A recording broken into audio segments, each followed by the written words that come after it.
Well, howdy, folks. I had our camera adjusted, and then it's not anymore. Hold on just one second. Okay, so back with you. Normally, we begin our classes with me saying, hold on, I'm sorry. There we go. Normally we begin our classes with, saying, when we last left our heroes, such and such. But this time, it's much more of a situation of when we last left our villains, because we were talking about some bad people last go around. Namely, the Bolsheviks, the group of communist revolutionaries that took over Russia and established the world's first communist government, the Union of Soviet Socialist Republics, or USSR. And today, we're going to talk about how the Soviet Union under Joseph Stalin, its second and most notorious leader, is a great example of the phenomenon that we know as totalitarianism. So totalitarianism is an ideology or a way of practicing government that moves beyond the level of single-handed control that was even had in the worst of the absolute monarchs of Europe, and moves into an even more insidious place where the government wants to get its hands in every single corner of society.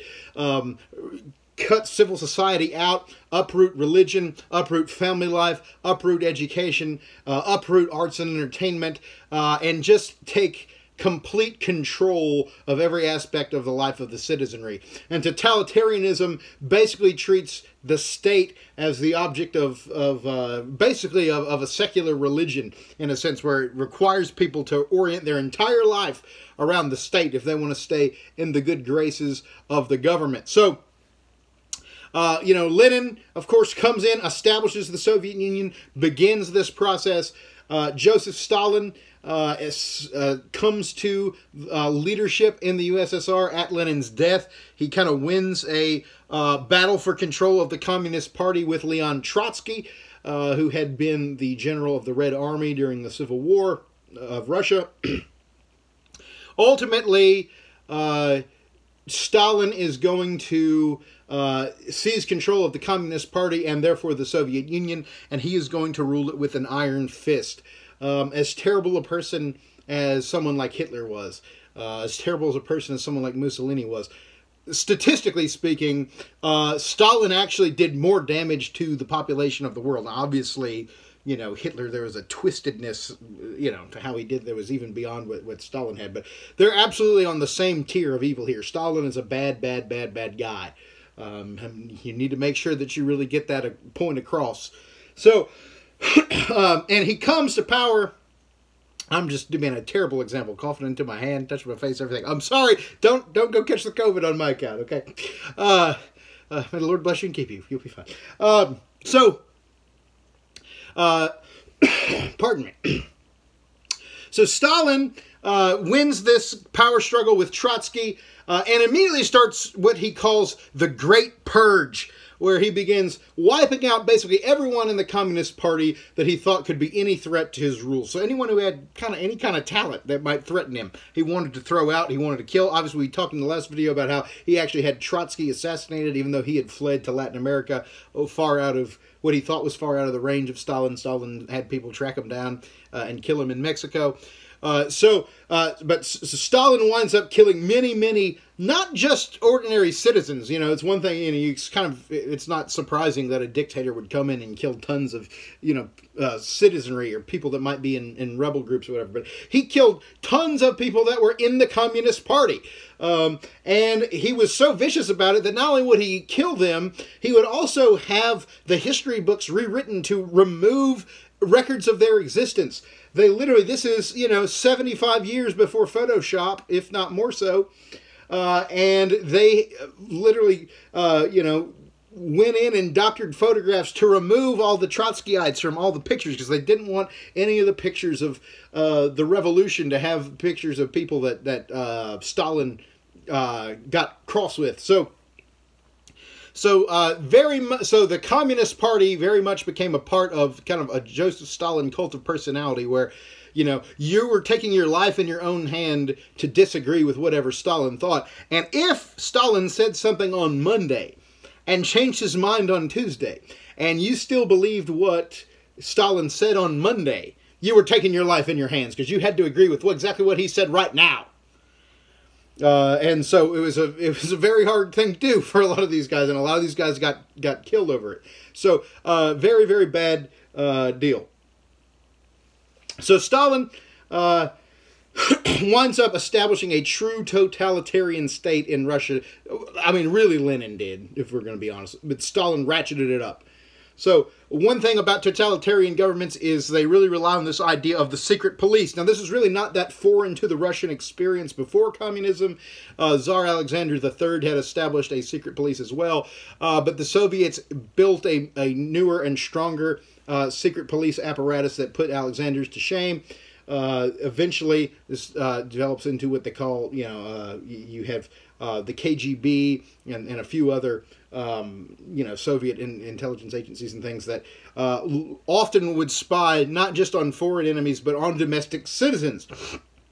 And it was to the point that, so the secret police, they could arrest you at any time, and you didn't have the same kind of rights of trial by jury that you have here. When they did have a trial, it was a show trial, meaning they knew what the verdict was going to be before they charged you. And, they went through with the trial so that it would look good to people. But typically they were show trials, no rights, you couldn't plead the fifth, you couldn't call witnesses to your account, all this kind of stuff. The juries, didn't really have free reign. They had to do what the government said. And, people could literally, it was one of the most feared things in Russia was to get a knock on the door at 3 or 4 in the morning, because that normally meant that the secret police were coming for someone inside of your household. And the thing is, the Soviet regime was paranoid enough, if someone didn't like you, I mean, they could just put out a rumor about you talking bad about the government, and, that's all she wrote. You had a very good chance of getting arrested, whether there was proof that you had done so or not. So one thing that was so extreme about the Soviet system was they literally tried to encourage school children. So when they would go to school, their schools were basically communist schools. Like, the idea is, we're going to indoctrinate you in the ways of communism. That's why you come to school for. We're going to teach you enough science and math to be able to, engineer things for the Soviet military, and then we're going to teach you communist doctrine. And so, kids are brainwashed from a very young age to believe in communism and the tenets of communism. And they actually taught their kids, if you hear your parents say something bad about the government, you've got to let them know. And then they would turn around and, a lot of times rat their parents out, and they would get arrested and thrown into jail. And a lot of times the jails they sent them to were very severe. In particular, there was a system of extraordinarily harsh prisons for political opponents of the regime that was known as the Gulag. And many of the gulags were in Siberia, which is the coldest part of Russia, which is already a very cold country. I knew a guy from Siberia who was an exchange student in college. It would be hilarious because it would be 40 degrees outside, and everyone else is covered up. And he'd just be walking around in shorts and a t-shirt. He's like, oh, this is warm weather for me. So Siberia, bad part of the world to be thrown in jail in, and the conditions were terrible. If you're a reader, and I hope you are, then you might read the book The Gulag Archipelago by a guy by the name of Alexander Solzhenitsyn. It was really the book that revealed to the Western world the depth of the wickedness of the Soviet regime and what they did to prisoners. But they would turn even children against their parents if there was rumors that someone was opposing the regime in any way. Their life was in very serious danger. And they began to bring this sort of totalitarian control into every area of life. People had zero property rights. The government takes what it wants. We'll talk about the collectivization of agriculture in a minute.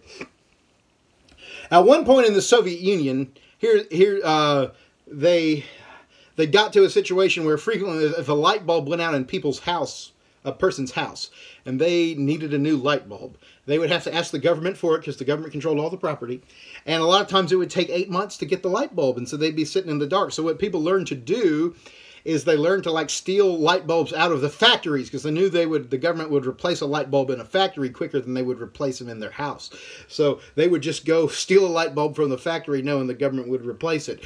But again, think about not being able to just go buy a light bulb. So economically, a terrible, terrible situation. Any communist government or any attempt at a centrally planned economy is going to create major shortages and surpluses because they don't have price signals to kind of demonstrate where demand is. And so supply and demand are never going to match up, and you're going to have a situation where you've got surpluses of some things and shortages of others, typically in a command economy type of system. And so the Soviet system, every single area is under government domination.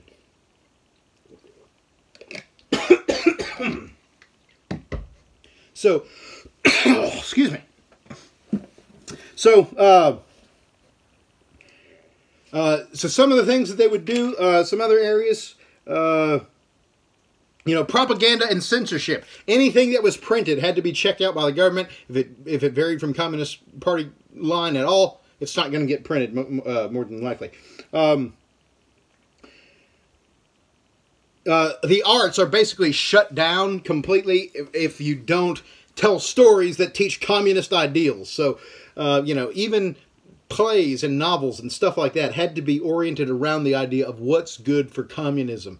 Is this a communist story? If it's not a communist story, then you don't tell it. So it's this very extreme thing.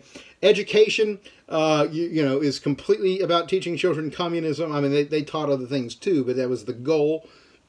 And they taught in communist indoctrination in a very strong way. They had these kind of communist youth organizations, similar to what Hitler's going to do in a few years with the Hitler Youth, which are basically Nazi Boy Scouts. They kind of had the same thing. They had these kind of communist, these kind of pinko youth groups. The religion was made war on, and the communist government made war on religion. Russia was typically a fairly religious culture, Eastern Orthodox Christianity for the most part, but communism is a very atheistic worldview. Marx's ideas were rooted in radical materialism, meaning there's nothing that is alive that you can't touch and see. He didn't believe in any sort of spiritual world that you couldn't touch, and thought that the hope of a spiritual world discouraged people from political revolution, which is where he thought people's real hope was, which is a horrible, horrible way to think about the world. Vladimir Lenin, the first Soviet dictator, famously said that religion was the opiate of the masses, meaning the promise of heaven made people distracted from the goal of achieving communist revolution on the earth. And so because of that, they wanted to drive religion out of Russian life, sometimes to varying degrees. Sometimes they would let some of the Orthodox churches, sometimes they would close them down straight up. If you were a Protestant, you pretty much got shut down. The Orthodox Church, they oftentimes would shut them down. Other times, they would let them operate, but they wouldn't be allowed to do anything outside of just have the service. They weren't allowed to provide any sort of charitable things or outreach as a church because the government wanted to get credit for all those things and didn't want, the church to become a competing source of loyalty or power. So they had a very diminished idea of religious freedom where they even allowed it. And then if at any time they wanted to change their mind, they could just shut the church down, burn it down, whatever. And a lot of priests, even in the Russian Orthodox Church, were thrown into the gulag and sentenced to die for continuing to preach the gospel. One of the greatest books I ever read is a book called The Persecutor by a guy named Sergei Kordakov.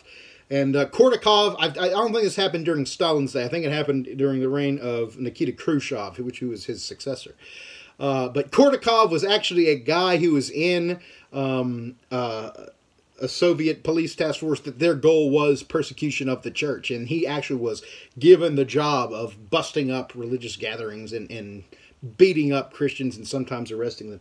And so he tells the story. It's very, very moving. He comes in and he's this evil man, this wicked man. He comes in and they break up a prayer meeting. And can you imagine you're just trying to have a prayer meeting and communist soldiers are going to come in and start beating the tar out of you? and he starts just ruthlessly attacking the believers there as they're praying. And there was this one young girl, a teenage girl, that he remembered in particular, that one of his associates did something really unconscionable, like threw her through like glass or something like that, left her all kinds of cut up, beaten, bruised, just beat her in an unconscionable way. 3 weeks later, they get word of another prayer meeting, and they decide to go break this one up too.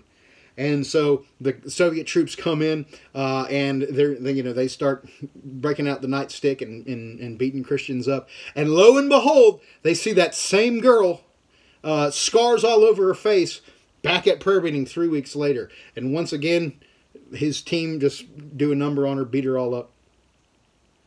Said about a month later, they heard there was another meeting. They go to break it up, and for the third time, he sees this girl.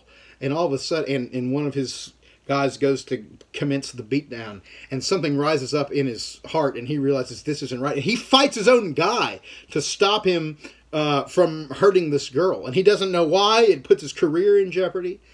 But something about the testimony of that girl struck his heart in a very deep way. He actually wound up, began to seek God and ask if he was, and ultimately wound up becoming a believer. And he actually escapes. I think he was a KGB operative, if I'm not mistaken. He winds up getting maybe the GRU, which was the other one.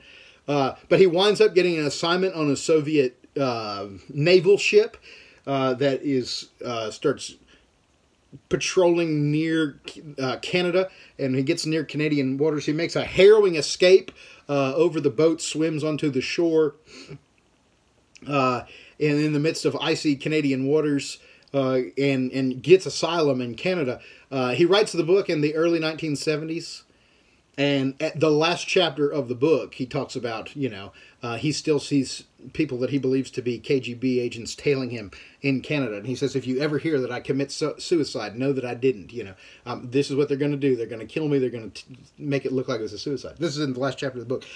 In my copy of the book, the next page, the book finishes, and then there's an afterword. And in the afterword, the guy that published that printing of the book said that between him finishing the manuscript and the book being printed, that he had died in an accident cleaning his gun, quote unquote. And of course that confirmed what we all knew. So Sergei Kordakov winds up giving his life for the gospel after having been a persecutor of the church, very much a Saul to Paul type thing. One more story while we're talking about the persecution of the church. And I hope that really gets across the wickedness of this regime, and the wickedness of communism as a system.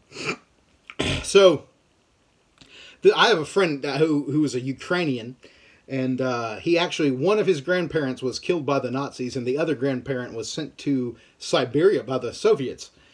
Ukraine is now an independent nation. It was a part of the USSR at the time. And so he was sentenced to the Gulag for having been a believer. And he winds up having... So they're taking him... He's in this jail in Siberia, and they take them to the town square where they have arranged a gallows, or maybe it was a firing squad. But either way, they were executing them in the town square so that everyone in town would know. And so he says that he's standing in line waiting to die, Soviet guards with guns everywhere, and a woman comes by with straw in her hand, in a bushel, her arms filled with straw, and she drops some of it at his feet, and she leans down and picks up like half of it and gets up and walks. Well, he just instinctively, just gentlemanly says, "Ma'am, you forgot your," and picks the stuff up and starts walking. And then he's walked well on away from all the guards before he realizes, wait a second, the guards didn't see me. I'm just walking and I'm home free. The guards aren't after me. And finally the woman turns to him and says, "Sir, I'm a believer. I had a dream last night that I fell at your feet with a load of straw and that you picked it up and escaped execution through that. So I just thought I would do it in case it worked." And it happened. Unbelievable miracle. I love that. This is one of my favorite testimonies I ever heard. But the Lord sovereignly allowed him to escape Siberia. I'm not sure. My friend wasn't really sure how he got back to the Ukraine from there, but somehow or another he did, and he wound up being able to, live long and prosper, come to the United States, So, but nonetheless, it was a bad place to be a Christian there in the Soviet Union. You got treated extremely poorly during those days. So, so in addition to the persecution of political dissidents, in addition to the persecution of Christians and other religious believers, in addition to the secret police and the trying to tear the families apart and moving against the nuclear family, in addition to all of that, you also have economic devastation, because this kind of economy is not sustainable. You can't have a prospering country without free markets. It's just not possible. And so you wind up, Stalin launches a series of plans that he calls 5-year plans that set these impossibly high goals for increasing Soviet aptitude for the manufacture of different products, largely those that would be valuable to military conquest. Because Stalin is expansionistic, and he becomes increasingly more so once he's been seated in power in Russia for a while. He starts really looking outward very quickly. He becomes very hungry for conquest, especially at the end of World War II, even beforehand with Finland, which he tried to win in a war. So Stalin sets these 5-year plans. Those of you, maybe if you like classic rock, you might remember a line in Creedence Clearwater Revival, Who'll Stop the Rain, where it had a line about 5-year plans and new deals wrapped in golden chains, but still I wonder who'll stop the rain. That's a reference to Stalin's 5-year plan, which didn't work. So he sets these unbelievably high quotas for what he expects Russian industrial production to reach. They do increase the production of steel and a few other things, but the consequence of those 5-year plans is that they so focus on the industrial capacity of the Soviet government that it leads to the neglect of the people that, again, this government really claimed to be the government of the people, right? We're creating equality in the midst of, instead of these capitalist fat cats in the democracies, we're creating equality. Well, you're creating equality where everyone's equal at zero. Congratulations. If you think that everyone having equal money is better than you having more money and your neighbor having more than you, congratulations, you're either envious or an idiot. One of the two. There's really no other options. Actually, I think it's both. I think you're envious and an idiot. So anyway, the Soviets love to brag about this equality, but the equality is basically, nobody has anything. And there was, there's the only exceptions really were people that were in the Communist Party. Really, the only way to get into comfort in any kind of a way, or to progress materially in any way, is to get in the good graces of the Communist Party by moving into a leadership position or providing some kind of service for the government that they value for PR, or sometimes a scientist would be able to come up with some breakthrough that would help the army, and that would get them as a little bit bigger piece of the pie. Or sometimes an athlete might get special treatment if he can win gold medals for Mother Russia or whatever. But ultimately, the vast majority of ordinary Russians have no means of advancing economically at all. One of the worst things that happens is the decision by Stalin to collectivize agriculture, meaning they wanted for the government to take control of all the farms. And this was a big deal. We live in a more rural and agrarian community, so you might be aware, even if you're not from a farming family, you might be aware of the fact that there's a certain special connection that a farmer has with the land. And Russia chooses to completely ignore this and try to collectivize the land to where it was, government ownership, where no one could have a patch of grass that they can call their own anymore. And so the idea is, so they forced a lot of people to work on these they called them collective farms, which were these farms that, you might be able to get subsistence. You weren't allowed to sell any excess. Everything, the government mandated what was planted when, how many crops, all that kind of stuff. And very little freedom for the person trying to be a planter or a farm worker. Ultimately, people kind of protested the collectivization of agriculture in a number of ways. One was a lot of times property damage. Sometimes they would kill cows or burn crops or whatever to like. It's similar to, if you remember, Russia as a whole used this kind of scorched earth tactic to protest Napoleon's taking Moscow back in the Napoleonic Wars. Said, you know, if we can't have it, you can't have it either. You know, here the Soviet peasants actually, some of them try to do that against the government, but ultimately the government's going to assert its will and it's going to succeed through just the use of blunt force. The strongest opposition to collectivization of agriculture is a group of kind of upper middle class Ukrainian planters that were known as the kulaks. And Stalin was fed up with opposition from the kulaks. He looked down on them for a number of reasons. So he decided to, quote, liquidate the kulaks as a class, meaning genocide. No kulaks are going to remain alive as long as Stalin is concerned. So what Stalin decides to do is he literally engineers a famine through destruction of crops and manipulating what's planted when and taking crops from the owners. He causes a man-made famine that kills, I think it's 9 million Ukrainians. Let me double check, see if your book has the exact stats here. I don't know the exact stats, but I'm aware that, okay, here it is. Between 5 and 10 million people died in the process of collectivizing the Soviet agriculture. You know, for perspective, I don't think, you know, we'll see where it gets. The worst case scenario people are thinking for coronavirus is a few 100,000, if the worst case scenario happens, right?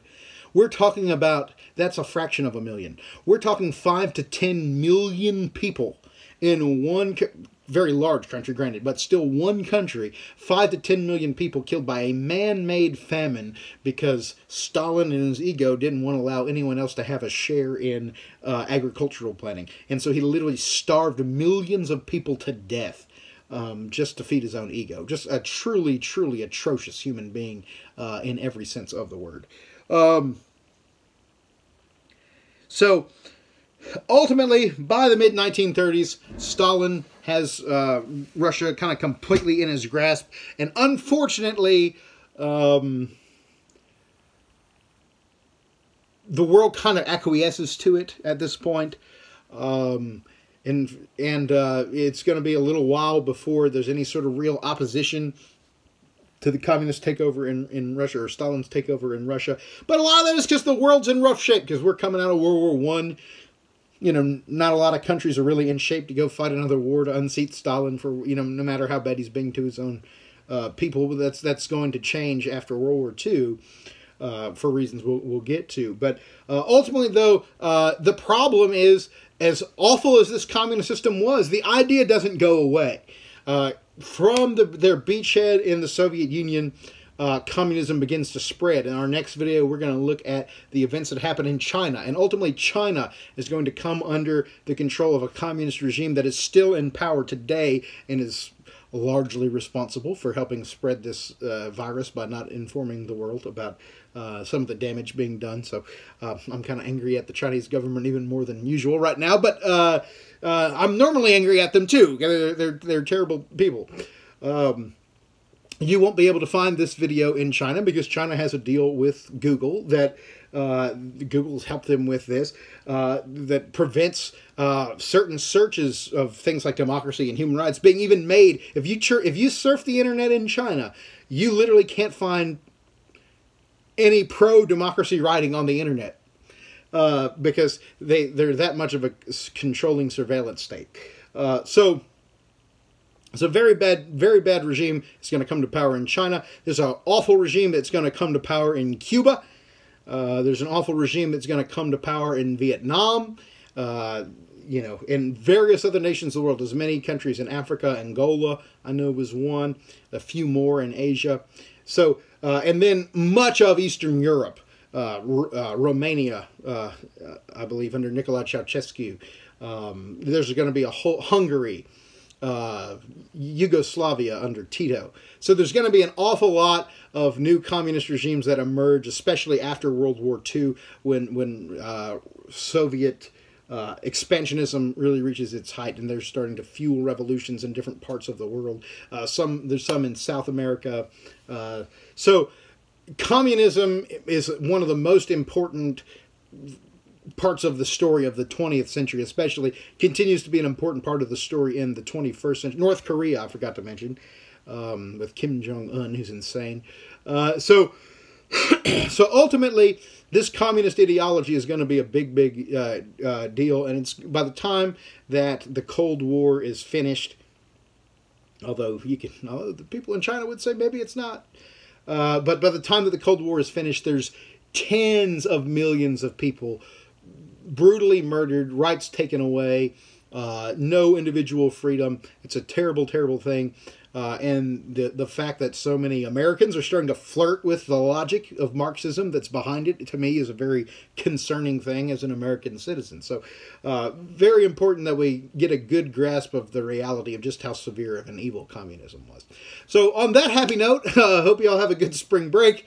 And I wish I could say I have a more encouraging story when you come back, but I think the next one's going to be about China going communist as well. So I think in maybe 2 lessons, maybe we're going to start getting to Gandhi. That's a little bit happier, I suppose. So anyway, y'all have yourselves a good spring break, and I hope I get to see you fairly soon. Bye.